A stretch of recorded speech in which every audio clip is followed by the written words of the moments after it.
our press secretary, gave alternative facts to that. My goal in this deposition was to be truthful, but not particularly helpful. Welcome to UnSpun, the podcast that makes you better at finding the truth. The way people get news is changing. It used to be that there were many reporters who would research stories and write articles, but now politicians and famous people share information directly with you on social media and the internet. That means you find out things fast, but it's up to you to make sure the information's actually accurate. And newsmakers don't always do their part. The temptation to manipulate information is strong. They bend the truth to deceive so that they can avoid accountability, so that they can advance their agendas. When you recognize these agendas, you can sometimes find out what's real. And we're at a crossroads where anyone can share anything online, so it's important to sharpen your critical thinking skills. Finding that deception before it goes viral is pretty much a survival skill now, and we're going to do it together. Let's get unspun. Hi, truth seekers. Today on Unspun, I thought we'd take on a timely topic, the role of journalism in a democracy.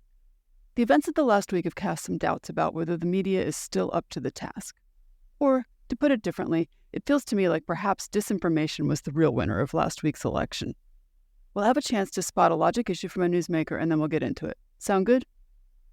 Before we do, if you're getting any value at all from listening to Unspun, I'd like to ask you to, in the podcast player you're listening to right now, take a moment and leave a rating, and if you're feeling generous, a brief review.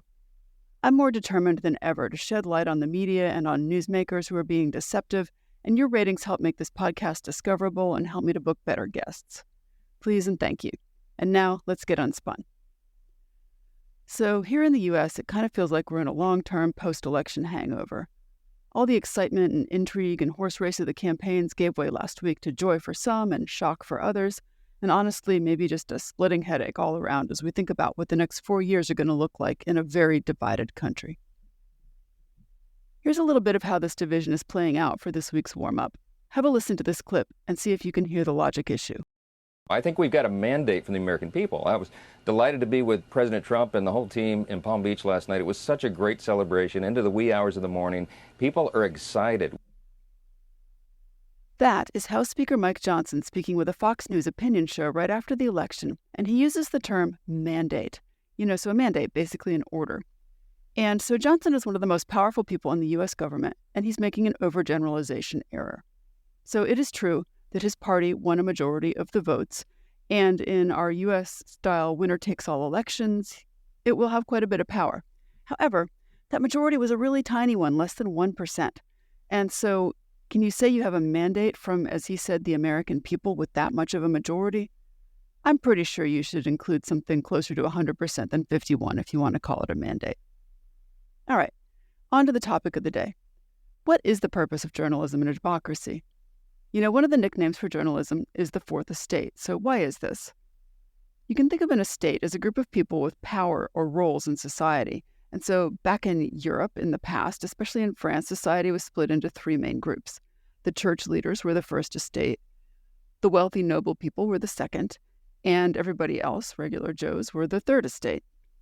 And when newspapers and journalists became more common and powerful, people started calling them the fourth estate because they had become just as important as these other groups, because journalists could influence what people thought and could expose secrets that powerful people wanted to hide. So it's kind of like adding a watchdog to keep an eye on the other groups. If a noble was corrupt or if church leaders were abusing their power, journalists could tell everyone about it. And this made journalism a powerful force in society, almost like its own estate or a group with particular influence. So let's talk about it. How did journalism grow into that watchdog role that it has today? Well, according to an article from the Pew Research Center, modern newspapers first appeared in Western Europe in the early 17th century. And before you had those publications, you couldn't actually have public opinion because the members of the public didn't really all know the same things. So until they had newspapers, the voice of the people was just an unheard babble in government. But when newspapers began delivering a constant and dependable stream of current information, you developed public opinion, and that actually became a political force, ultimately leading to the whole idea of self-government. So in other words, you need a shared reality that everyone knows about in order to have a democracy. In the United States, the story began in the early 18th century with the publication of the first colonial newspapers. And back then, those newspapers were really pretty modest operations, and in fact, they were often kind of a side hustle for printers who were printing other things. But as the years went by, they transformed into powerful political tools, especially during the campaign for American independence. And then after independence, one of the first significant steps was the adoption of the First Amendment to the Constitution, which guaranteed, among other things, freedom of the press. And I think the fact that the founders chose to include freedom of the press, even though newspapers sometimes made governing a lot harder for them, just underscores the importance of a free press in a democratic society. And all the way back in 1792, the Postal Service Act further reinforced the press's role by giving big subsidies. Newspapers were delivered up to 100 miles for just a penny, and beyond that for 1.5 cents. And this was at a time when first-class postage actually cost anywhere between 6 and 25 cents. So, just this act making the delivery of news cheaper, it made it more accessible to the public, and it did help newspapers to flourish. Now, from the 1790s to 1810s, political parties were developing, and the American press grew. And in fact, both political parties sponsored newspapers to reach their loyal followers, and it turned the press into a significant political force. And then if we keep going forward to the 1830s, we start seeing the emergence of the penny press. And these were really affordable newspapers. And because they were so cheap, maybe just a penny, it made news accessible to the masses of people. And this played a major role in the development of American journalism.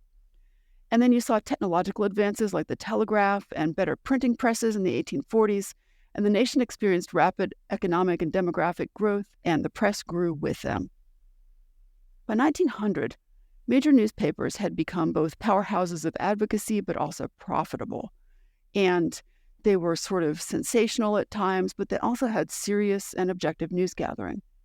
And if you can believe it, before the early 20th century, kind of before we had television, the average American would actually read several newspapers every day. But starting in the 1920s, the advent of radio and later television kind of changed the media landscape. And they introduced new competition for newspapers and changed the way that people consumed news. News was still around, but news on paper may be less important. And today, we can see that journalism isn't just about reporting the news. It's about informing people, but it's also about holding power accountable. It's about supporting public debate, forcing people in power to be transparent, and also giving some of that power to the citizens. So let's break down these functions with some real-world examples. So first, journalism is about informing the public. At its core, journalism gives citizens the information they need to make informed choices about their lives, about their communities, and about the government. And this isn't just about relaying facts. It's about explaining complex things and by giving important context. So for example, you could consider the detailed reporting that was done during the COVID-19 pandemic. You found journalists around the world who were sharing accurate information about the virus, public health guidelines, vaccine development, and they were really just helping people make informed choices to protect themselves and to actually help preserve whole communities. Next is the very important function of holding power accountable.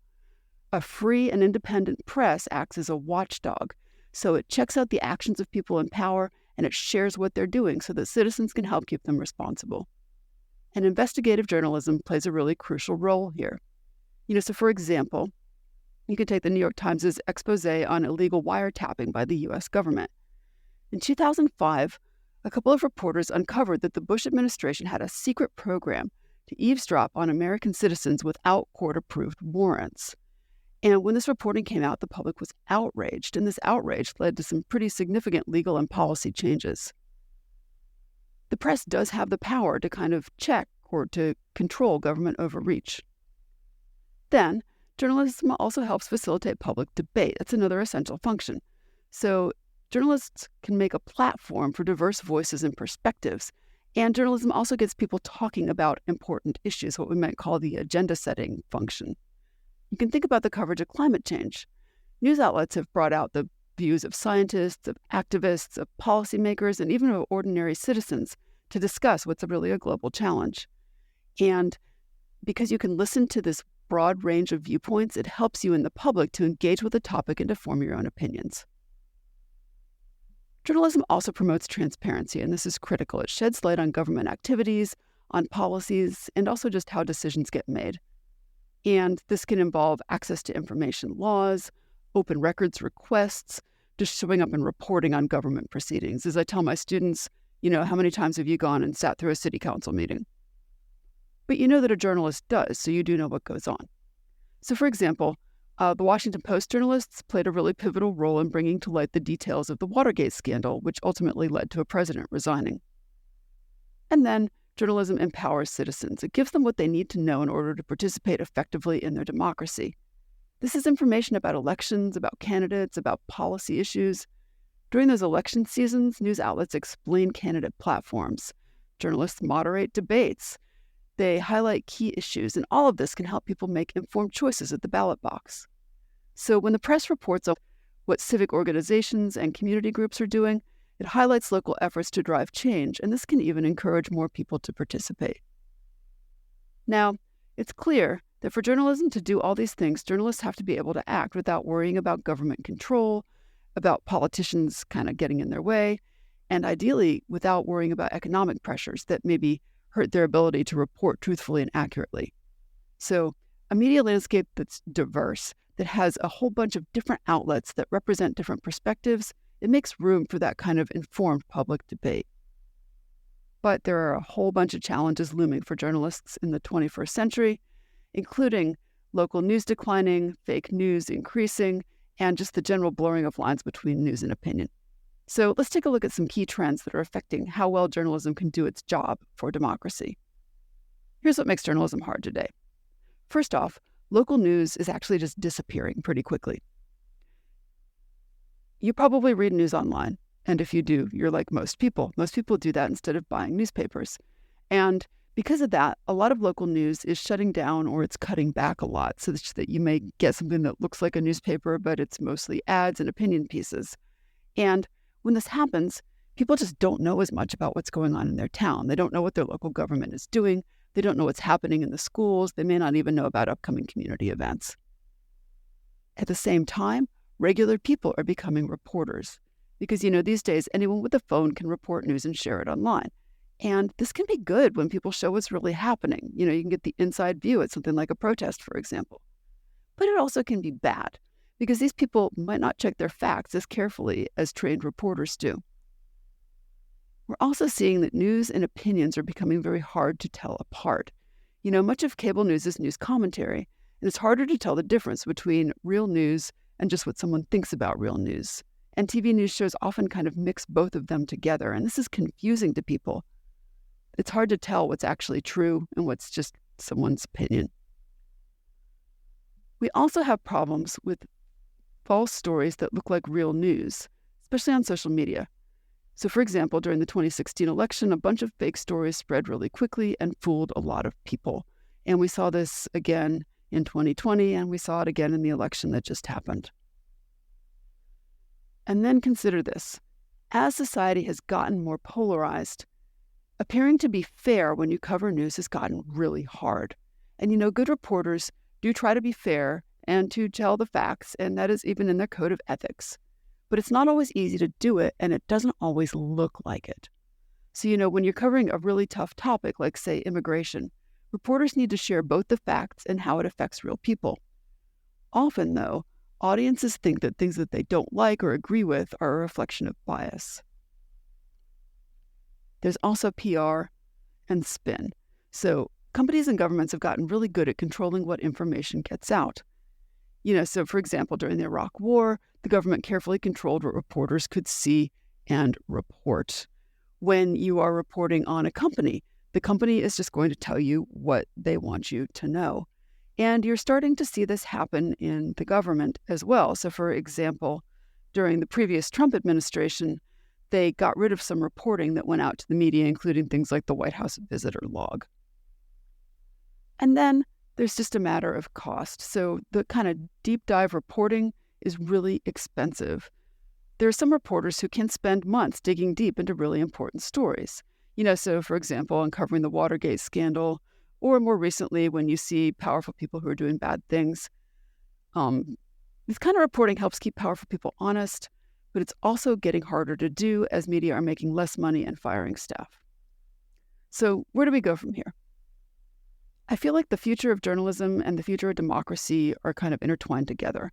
A strong independent press is essential for that healthy democracy, and when journalistic values and practices are slipping, that directly threatens democratic principles. And there's a bunch of causes of this. The most pressing is that it's really hard to make news pay. I ended up getting in an online argument this week with someone who thought that what the world needed was another podcast to explain what happens in the news. All you'd need is a couple of newspaper subscriptions, they thought, and you could digest the news for people, and then when you shared it, the people would be better informed. And honestly, in a way, this could be true, but there's already a whole bunch of podcasts that do that already. And I would say misinformation still seems to exist. But when you are paying for one subscription, and then you're sharing all of the good information with a large audience, everyone in that audience doesn't have any incentive to pay for news anymore. And reporters, like the rest of us, do like to pay rent and eat. And this becomes a big problem because creating news does take money. And so this trend that we have toward a few people splitting up and sharing the products that news organizations create has had really severe consequences. It's one of the reasons that local news outlets are rapidly disappearing. Journalism plays a vital role in holding local governments accountable, telling citizens about community issues, and helping people engage with each other. That whole role is disappearing as the local news does. And furthermore, large tech companies like Google and Meta are utterly dominating the digital advertising market now. Advertising used to pay for the news, and that's definitely not true anymore. And so the whole financial viability of journalism is at risk. The rise of citizen journalism can mean greater participation and different perspectives, which is awesome, but it also causes some challenges. Citizen journalists, like the lady with the cell phone who goes to the city council meeting and records and shares what happens, can help hold power accountable, and it can even break important stories. But you do have fewer commitments to things like fact-checking and to fighting bias from other people. That lady with the cell phone, she probably has a point of view that she wants you to see. So, I have questions about the long-term impact of this trend on democratic values. Then, we have false stories that look like real news, and they're everywhere, especially on social media. And to avoid being fooled, you can use websites like PolitiFact that check to see if stories are true. But you also have to be careful when you see headlines that seem too shocking to be true, because often they are too shocking to be true in that case. And then companies and governments are really good at making stories look good for them. Those can all be challenges. But despite those challenges, there are some glimmers of hope for the future. So there are some promising, innovative business models and some new ways of funding journalism, such as nonprofit journalism and public support for media. I'll be doing a few episodes about that coming up. And those kind of things could help keep journalism alive in the face of those financial pressures. But, and this is a big but, the field needs to innovate and to adapt. And I can tell you that from the beginning of Craigslist taking away classified advertising, journalism has not done a good job of adapting its essential product, news, to the new technological reality. So, embracing new technologies and trying out different storytelling formats and engaging directly with communities on social media, these are essential if journalism is going to stay relevant. But at the same time, trust in journalism is at an all-time low in the U.S. Recently, politicians have embraced Hitler's Lügenpresse, or lying media strategy of just calling anything that questions power fake news. And honestly, it's kind of worked. And so while, journalists are doing their basic job of reporting and editing, and at the same time adapting to changing technology, news organizations have another tall order in rebuilding that trust in journalism by being transparent, by acknowledging their mistakes, by actively combating misinformation. So the way I see it, the future of journalism in a democracy really needs a team effort. Journalists need to keep holding up those ethical standards. They need to innovate, they need to adapt to those new challenges, but citizens have to actively engage with news. They have to support quality journalism, and this can mean paying for it. And they need to demand accountability, both from media and from those in power. The path forward for journalism might be uncertain, but, its vital function is still there. So what could you, as a truth seeker, do about it? Here's a few specific actionable steps. Number 1, subscribing or donating if you can. So supporting local and investigative journalism by subscribing to newspapers, donating to nonprofit news organizations, possibly even funding independent journalists, which there are more of now. You can also support media literacy. So you can do this by educating yourself and others about how to tell if something is true or not. Listening to this podcast is a great first step, truth seekers, and I certainly appreciate you. But you can share things that you learn about how to spot fake news and how to check information from multiple sources with other people that you know. Help encourage other people to sort of gently question the information that they're getting. You can also engage with the news, right? So you can actively engage with quality journalism. You can comment, you can share things. If you do have a subscription and you get those gift links, by all means, please share them. You can just discuss articles with other people that you know are giving thorough and balanced reporting. You also have a job of holding media accountable, so you can demand transparency and accountability from news outlets. So when you see errors, when you see bias, you can respectfully call it out. You can engage, with the journalists themselves. And then finally, if you can support journalism education. Encourage bright young people that that this might be a field that they could go into. While the future of journalism seems a little uncertain, it still matters, and we can work together to ensure that journalism continues to inform, engage, and empower us all. We can work together to ensure that journalism continues to inform, engage, and empower us all. Thanks for getting Unspun with me this week. Unspun is a production of me, Amanda Sturgill, and is a proud member of the MSW Media family of podcasts. Send me your thoughts and ideas about trickery in the news on Gmail at TheUnspunPodcast@gmail.com. I even write back. And find this episode's show notes and more information at TheUnspunPodcast.substack.com. Want to learn more and get smarter? Check out my book, Detecting Deception, Tools to Fight Fake News, which is available on Amazon or your favorite online bookseller. And until next time, stay sharp, everyone.